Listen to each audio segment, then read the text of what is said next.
So these values are compared with the averages, again coming from Ivor, of each category for all the main Hawaiian Islands. So you can see that 5 of the 10 sites were above the average for total and primary consumers, 2 were above for secondary consumers, an apex predator, and 6 for target species.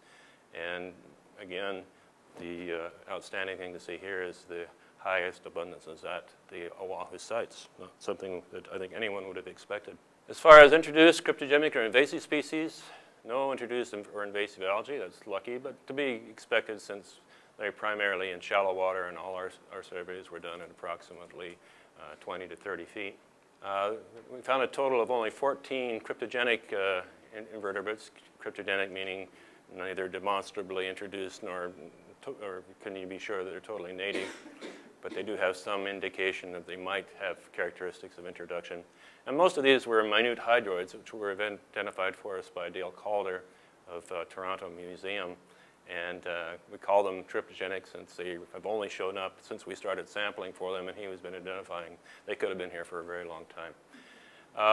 And one fish, Abidaphthophagensis. And only 4 introduced invertebrates, the usual suspects of Panaria decisha, Carijoa rizii, Salmacina distri, and Bugler dentata, and the usual 3 fish that you're going to find anywhere on reefs, the Tulagenids and Sophilophilus argus. So the only invasive species that we found was our good friend Carijoa rizii, and there's been a lot of information that's come out about this in recent years. Can't go into it here, but we now know that Carijoa does not come from the Caribbean. It's multiple introductions from various places within the Pacific, but it seems to have definitely taken off, and we found it at 6 sites, 2 of them very abundant at Okala in a cave, and at Po'opo'o in another cave, and smaller colonies at the other 4 sites. Again, no introduced or cryptogenic species found at Kapapa, just outside of Kaneohe Bay, well outside of Kaneohe Bay, where back in 2002, Ralph DeFelice and I on our surveys found 116, the most we found on any project that we've conducted in the Hawaiian Islands. Again, this could be predictable and would be predictable because from our round the island introduced species surveys that we did back in 2002, we found that introductions were significantly and highly inversely related to the degree of ocean exposure. So the first major conclusion that we had, as you saw, a wide range of results depending on site, but on the whole, the reefs and the biota were in good condition with a high diversity at virtually every site. And at most sites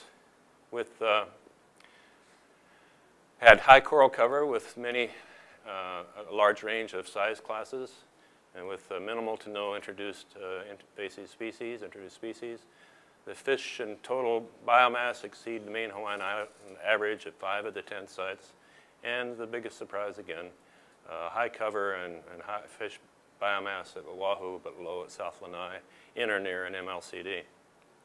So management recommendations, 2 very short ones.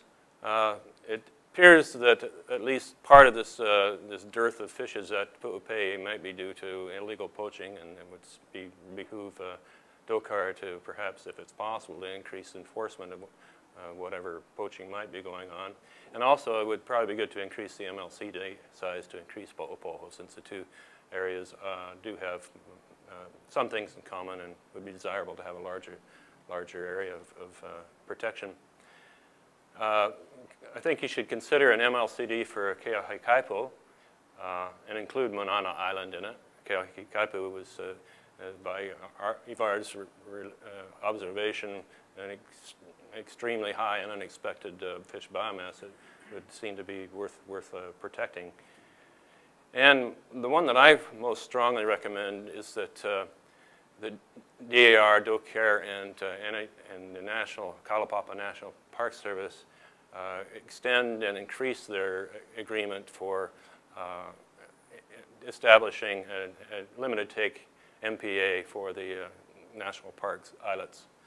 That would include enforcement by national park employees and rangers.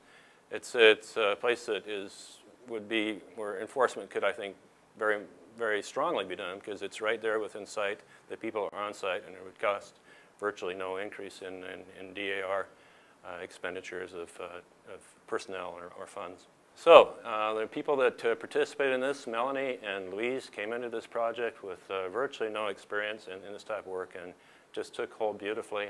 Most of what you saw there was due to their diligence in observing, collecting, and identifying. We're greatly in the debt of DAR. The project was co-wrote with Dave Golko, and then was the local project manager was Paul Murakawa, who also did the fish surveys on Oahu.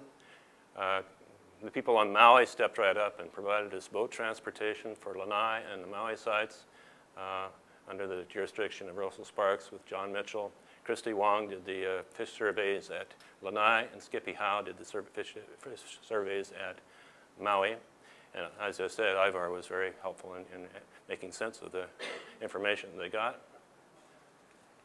And then for one of my biggest worries about taking on this project is how on earth are we going to do Kalapapa? It's so remote. But all I did was ask Eric, and he again stepped right up, provided us facilities, accommodations, and did the fish surveys. Eric's just one of the greatest guys to ever work with. If you ever have the chance, definitely do it. And Randall Watanaki kept us safe in some rather turbulent conditions and getting to and from the sites. I'd like to acknowledge Hickory and NOAA for funding, and Dan Polhemus for his support in getting the project going. Dave Pence and the UH Dive Safety Program for the coverage.